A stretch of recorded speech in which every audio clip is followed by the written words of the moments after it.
आज के इस वीडियो में क्लास 12 के भौतिक विज्ञान में महत्वपूर्ण प्रश्नों के बारे में बताया जाएगा और यह महत्वपूर्ण प्रश्न हर साल के पेपर में पूछा जा रहा है। तो आप सभी लोग इस वीडियो को एक बार पूरा जरूर देखिए। तो प्रश्न क्या है? ठोसों में ऊर्जा बैंड क्या होते हैं? ऊर्जा बैंडों के आधार पर चालकों, कुचालकों एवं अर्धचालकों में अंतर स्पष्ट कीजिए। इन पर ताप के प्रभाव की व्याख्या कीजिए। तो यहाँ पर जो प्रश्न दिया गया है, पहले समझेंगे ऊर्जा बैंड क्या होते हैं और ऊर्जा बैंड के आधार पर जो है अंतर बताना है। तो यहाँ पर हेडिंग नोट करेंगे ऊर्जा बैंड। अब ऊर्जा बैंड की परिभाषा बहुत ही क्या है, आसान है, बस थोड़ा सा ध्यान देंगे, परिभाषा आपको क्या होगा, याद हो जाएगा। तो यहाँ लिख लेंगे ऊर्जा बैंड।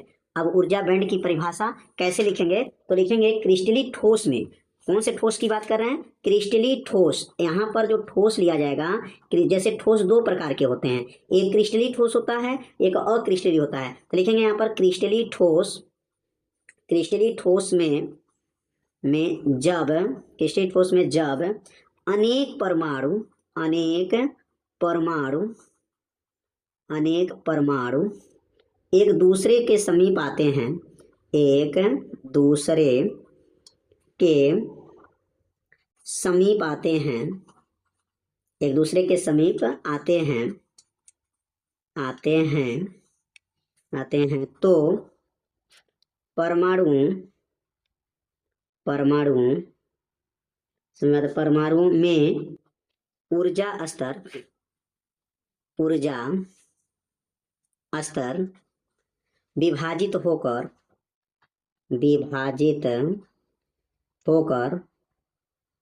विभाजित होकर ऊर्जा बैंड बनाते हैं। क्या बनाते हैं? ऊर्जा बैंड बनाते हैं।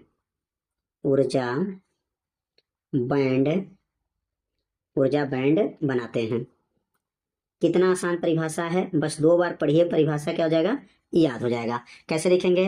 क्रिस्टली ठोस में जब अनेक परमाणु, अब देखिए अनेक परमाणु जब एक दूसरे के क्या आते हैं, समीप आते हैं, तब परमाणुओं में जो ऊर्जा का स्तर होता है वह विभाजित होकर के ऊर्जा बैंड क्या करते हैं, बना लेते हैं। तो ऊर्जा बैंड हो गए। ऊर्जा बैंड की परिभाषा समझ में आ गया कि ऊर्जा बैंड क्या है। जो क्रिस्टली ठोस के जो अनेक परमाणु होते हैं वो जब एक दूसरे के समीप आते हैं तो परमाणुओं की जो ऊर्जा स्तर विभाजित होकर के ऊर्जा बैंड में बदल जाते हैं। अब यहाँ लिखेंगे ऊर्जा बैंड के आधार पर, ऊर्जा बैंडों के आधार पर, ऊर्जा बैंडों के आधार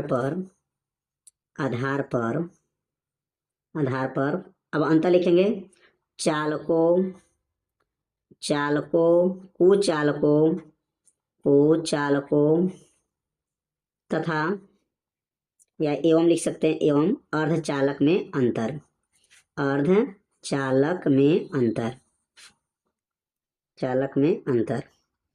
अब किन में अंतर हम लोग पढ़ेंगे?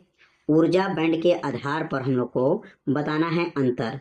और किसका किसका अंतर पढ़ेंगे? चालकों में, कुचालकों में और अर्धचालकों में क्या अंतर है। अब यहाँ अंतर के बारे में जो है समझेंगे। तो पहले हम लोग चालकों के बारे में समझते हैं कि चालकों में क्या अंतर है।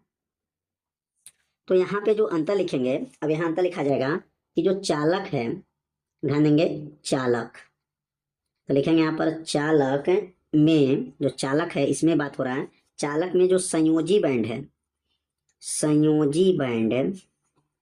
चालक में संयोजी बैंड और चालन बैंड, 2 बैंड होते हैं, संयोजी बैंड होते हैं और चालन बैंड होते हैं। तो चालन बैंड जो है अतिव्यापी का मतलब बहुत कम, बहुत छोटा, अतिव्यापी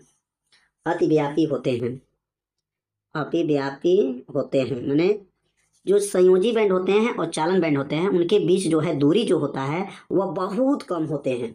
जबकि अर्धचालक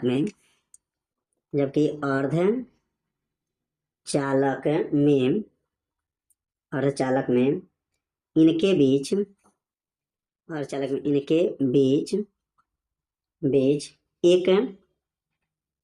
एक छोटा ऊर्जा अंतराल होता है। एक छोटा जो है ऊर्जा अंतराल होता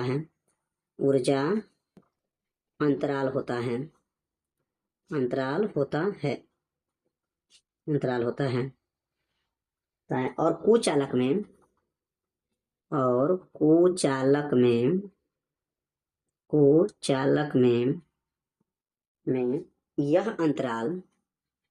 यह अंतराल क्या होता है, बहुत बड़ा होता है, बहुत क्या होता है, बड़ा होता है। अब समझ लेते हैं इनके बारे में। चालन में जो हमारा संयोजी बैंड है, जैसे यहाँ पे लिखते हैं, ये चालक की बात हम लोग कर रहे हैं, यहाँ चालन बैंड होता है, यहाँ पर जो है बीच में जो है यहाँ लिखेंगे चालन, और चालन बैंड हो गया। और जो है यहाँ से जो ऊर्जा अंतराल है बहुत कम रहता है, यहाँ लिख देंगे बीच में ऊर्जा अंतराल जो होता है इसमें बहुत कम होता है, तो ऊर्जा अंतराल हो गया। और नीचे जो होता है, यहाँ पे जो है नीचे जो बनेगा इसमें संयोजी बैंड बनेगा। क्या बनेगा, संयोजी बैंड। तो दोनों के बीच में दाकेंगे तो क्या देख रहे हैं कि चालन बैंड और संयोजी बैंड के बीच में ऊर्जा अंतराल जो है बहुत कम है। और अगर यहाँ की बात करते हैं, अगर इसमें हम बात करें तो अगर ये जो है अर्धचालक की बात करेंगे तो यहाँ लिखेंगे चालन जो बैंड है, चालन बैंड है, और बीच में जो है क्या होता है, ऊर्जा अंतराल। तो इसमें कुछ दूरी रहेगा, ठीक ना, थोड़ा सा इसमें जो है आपका जो है दूरी रहेगा, ऊर्जा अंतराल हो जाएगा इसमें। और यहाँ से जो है ऊर्जा अंतराल थोड़ा चौड़ा रहेगा इसमें, और नीचे जो आएगा संयोजी बैंड रहेगा। तो यहाँ लिखेंगे संयोजी बैंड हो जाएगा, संयोजी बैंड हो गया। लेकिन ये तो हो गया अर्धचालक में। और कुचालक में अगर बात करते हैं तो यहाँ है चालन बैंड। क्या लिखेंगे यहाँ पर, चालन बैंड। ये तो चालन बैंड हो गया, लेकिन ऊर्जा अंतराल इसमें होता है बड़ा, इसमें ऊर्जा अंतराल जो है बड़ा रहेगा, मतलब अधिक रहेगा। और नीचे क्या रहेगा, संयोजी बैंड हो जाएगा। और ये जो है ऊर्जा अंतराल है, क्या है, ऊर्जा अंतराल। इसमें ऊर्जा अंतराल जो है वो बड़ा रहेगा। इसमें देखिए सबसे छोटा रहेगा, ऊर्जा अंतराल का मान इसमें बहुत कम रहेगा, इसमें जो है इससे ज़्यादा रहेगा, इसमें सबसे ज़्यादा रहेगा। तो यह जो है बैंड के आधार पर जो बताया गया, यह जो बताया गया है चालक के लिए बताया गया है, चालक के लिए बना है, और यह अर्धचालक के लिए बना है, अर्धचालक के लिए है, और ये जो बना है कुचालक के लिए बना है। तो अंतर समझ में आ गया होगा कि कैसे इसमें अंतर किया गया। चालक में क्या देखते हैं, इसमें ऊर्जा अंतराल का जो मान रहता है यह बहुत कम रहता है, बहुत कम। चालन बैंड संयोजी बैंड का बीच में ऊर्जा अंतराल बहुत कम होता है, इससे इलेक्ट्रॉन जो है आदान प्रदान हो जाता है, इसमें का इलेक्ट्रॉन ऊपर चला जाएगा, है ना। तो इसमें ऊर्जा अंतराल कम है, इसकी वजह से इलेक्ट्रॉन जो है संयोजी बैंड से चालन बैंड में प्रवेश कर जाता है। और इसमें जो ऊर्जा अंतराल का मान इससे थोड़ा सा क्या रहेगा, ज़्यादा रहता है, इसमें सबसे ज़्यादा रहता है। ऊर्जा अंतराल बहुत दूरी रहता है, क्योंकि इसमें का इलेक्ट्रॉन इसमें पहुंच नहीं पाता है, इसमें का इलेक्ट्रॉन इसमें पहुंच जाता है, और इसमें का भी इलेक्ट्रॉन क्या होता है, इसमें पहुंच जाता है। तो उम्मीद करते हैं कि यह अंतर आप लोगों को अच्छे से समझ में आ गया होगा। तो आज का ये वीडियो कैसा लगा, आप सभी लोग एक बार जरूर कमेंट कीजिएगा, वीडियो को लाइक कर दीजिएगा, और चैनल पर यदि आप पहली बार आए होंगे तो चैनल को सब्सक्राइब जरूर कर लीजिएगा। मिलते हैं अब अगले भाग में, तब तक के लिए जय हिंद, जय भारत।